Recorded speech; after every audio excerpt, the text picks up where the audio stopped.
Welcome to the Texas Hillbilly YouTube channel. My name is Jared, and this behind me is my 1977 Ford Pinto cruising wagon. I got this thing dirt cheap for two reasons. One, it's a Pinto. Two, the seller didn't have a title. As a buyer of a vehicle with no title, you have two options. First option, you can apply for a bonded title. It's a little costly and it stays on your title for a couple years, kind of like a lien does. Or you could try what's known as the Vermont Loophole. It's completely legal, it costs a fraction of the bonded title method, and it can get you a title in a matter of weeks. I'm gonna show you how to do this entire process, starting from filling out the form, receiving your plates in the mail, and then transferring it into your name and receiving your title. First thing you need to do is download the forms. Just search Vermont Loophole forms and you'll find two forms that you need, the VD119 and the VT010. The first one is your new registration form. The second one is your VIN title check. That's to make sure your car's not stolen, which you do want to do. You cannot register a stolen vehicle. This is the Vermont Registration Tax and Title Form, also known as a VD119. You're gonna mail this letter to this address right here. So, what you need to fill out, and you don't need to fill out the back side. I know it prints out two forms, but just fill out this one side. You need to check owner. You need to fill out all this information here for owner. That's your address, your personal info, your phone, email, everything they need to get a hold of you and knowing where to send it. Your next thing you need to fill out is the seller section. Now all you need to do is put the name and the address and they should sign it. And the date purchased. Next, you need to select new registration. Don't do title only, don't do renew, don't do transfer, new registration. You have to select that. Select if it's car, truck, motorcycle, trailer. Motorcycles are different rates than this, and I'm only familiar with the car version. So select car for your car. Fill out all your information here like I did. Ford Pinto 1977. I put two-door for body type. I put gold, 4-cylinder, the mileage, used, gas. So fill out the way you're supposed to fill it out for your vehicle. Put your VIN here. You can put your purchase price, whatever it is you put, whatever you want to put there for your purchase price, and your NADI value. I'll show you how to look that up in a second. Ignore these other markings. So mine was $76 for registration, $87 for taxes, and the total is $163.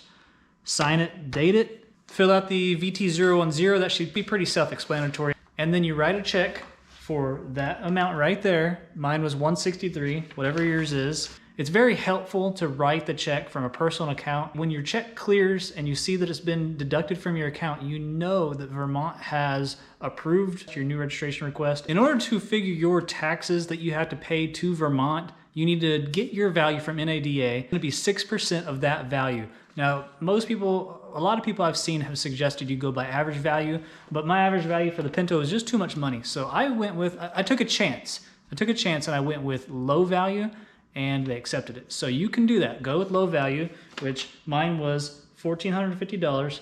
6% of that is $87. Now, the registration fee is $76. If you're doing this a while after I posted this video, things may have changed, but it should be $76 and a 6% rate. I did a video on how to find an example of how to find your NADA value. It's a little bit complicated, but check out that video right here. It's kind of tricky. So suppose you had a 68 Mustang Fastback with no title, and you're like, oh, I can get a title through the Vermont Loophole. Sure, you can, but you got to pay 6% on its low retail value. And what is the low retail value of a 68? Let's look it up. Actually, I'm going to show you. This is how you look up NADA value, because I had a hard time getting the Pinto to come up. So what you do is, instead of going to NADA and going through their little search engine, their little drop-down menus, just go to Google and type NADA, and then type the vehicle you want, and then say value. You know, so let's say 1968 Ford Mustang. Excuse the dog, he's going insane. Ford Mustang value. That'll take you to JD Power, which is the owners of NADA now. So you click on one of those links, 1968 two-door hardtop value. Let's go to low retail, $8,250. Now you got to pay 6% of $8,250. That's not chump change. That starts bringing up the cost. So this loophole works really well with crappy vehicles that have low value. You know, I was looking up the other day, I think it was a 65 Chevy van, and its value was less than the Pintos, you know, very low value. So keep that in mind. You may see a really cool car that doesn't have a title and think, oh, I'll do the Vermont Loophole, but it may not be really worth it. You know, unless you get the car for free, you might end up spending $1,000, $1,500 on a title because of the taxes you have to pay. So don't forget about that. Maybe bonded title is a better route in that case. I'm not sure. All right, so you got your forms, you got your check, you have the address to send this stuff to. So put all that stuff in a letter, send that stuff off to Vermont. Hopefully in a couple of weeks you'll receive plates in the mail. Let's jump back to when I was at that point in the process right here.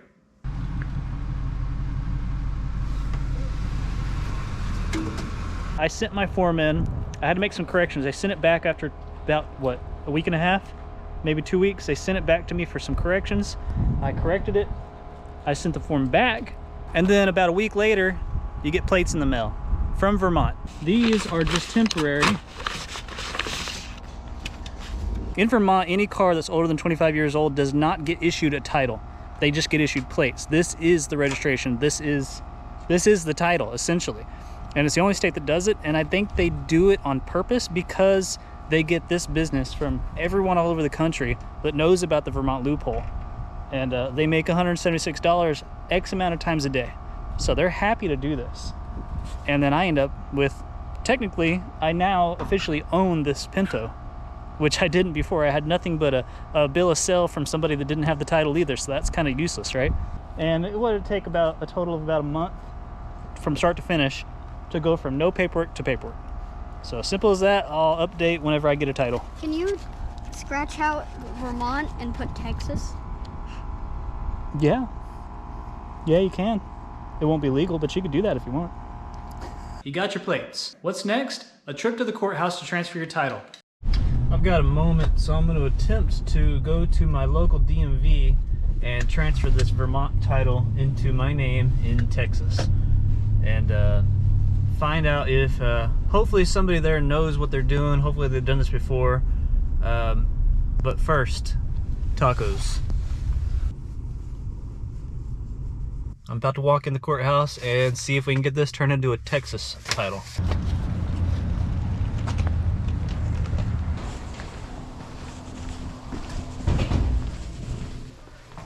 That's a weird one for you. You should transfer a Vermont plate title. Yeah.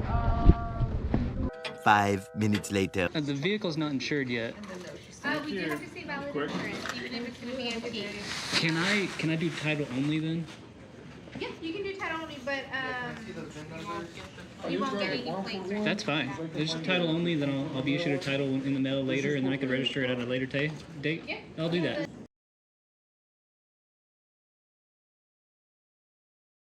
Yeah, they issue like proof of registration on all vehicles. We could just get like a duplicate from Vermont, Yeah. and then we'll probably do that online for you. Okay. All right, so I don't know if I would call that a fail. It's more of a learning experience. So what the lady said, and there was about 4 of them working on this. They looked at the law. They saw, yeah, 15 years or older, Vermont doesn't issue a title. However, they did not accept what Vermont gave me as proof of ownership. Vermont gave me plates, and they returned a copy of my title and tax, or what is it called? Tax and registration form, which shows, like, you know, they stamp on it, validated, they put some information on it. So it proves that Vermont validated and accepted my registration, but they don't accept that receipt as proof of registration or proof of ownership. So the ladies here told me that I need to find proof of ownership. They said that that should be something that I could just get online and print out. This failed attempt was completely my fault. Around the time you receive your plates in the mail, you should receive something that looks like this. It's got the sticker, and it's got a little perforated section so you could peel out, and this is your proof of registration. I ended up ordering a copy of proof of registration for $17 and having to wait another week. So on my second attempt, I didn't record inside the courthouse, but everything went perfect. Let's pick it back up at that point. What a beast. 6-door F-350 Excursion. That's cool. Anyways, I'm at the county courthouse so that I can try to finish transferring the title on the Pinto. It's been about 3 months. No, Yeah, it's been about 3 months since I started this whole process of like acquiring a Vermont title, but it's been 2 months since I've been at our courthouse trying to get this stuff processed, and yeah, kind of put it on the back burner, but I'm ready to get back at it. I think I got the paperwork I need. I got the money I need. Unfortunately, I think they're going to try to make me pay another $90 when you do this Vermont thing and you try to transfer to Texas. I mean, you're doing it as if you're a Vermont resident that just moved here, so they got to charge you a new resident tax of $90. That sucks, but I mean, we're already at almost $270 for a title. It's a lot, but it's easier, I guess, still than getting a bonded title. All right, well, wish me luck. I did it. They only charged me $28 and it is ordered. The title will be in the mail in 2 to 3 weeks. Oh my God. And then she gave me the form for when I'm ready to transfer this thing as, or register it as an antique. Get antique plates, antique registration. That's, you know, the fee is $50 if it's manufactured 21 or later. All right, so it looks like it's just gonna be another $50 to register it. And that's a 5-year plate. I just have to have insurance. Man, that's exciting.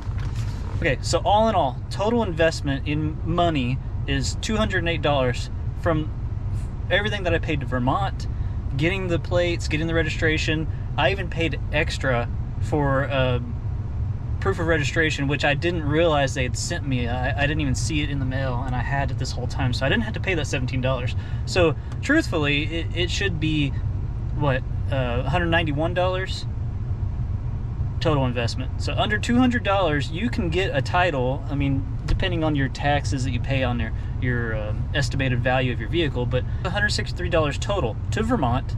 Like 78 of that was taxes, the rest was the fees for the registration, right, and paying for plates. That stuff came in, and then it was only $28 here. And in 2 or 3 weeks I might have a title where the Pinto is mine with my name on it. And this is legal and legit, you know? Obviously, you can't do this with a stolen vehicle. They check the VINs, but so you can get a title for a vehicle that doesn't have a title. It's possible. I'll update you when the title comes in. I can't believe it. The day has finally come. I am the official owner of the Pinto. It's legit. The Vermont Loophole is real, and I did it, and I got it. So I showed you how to do it, how to go from no title to a title for your vehicle. If this video was helpful for you, please give it a like, comment on it, subscribe if you want to see more content, more on the Pinto. I'm going to have a lot more stuff coming real soon. Hopefully next week I'll post a video on the floor repairs. Thanks for watching this video. Thanks for watching Texas Hillbilly, and we'll see you soon.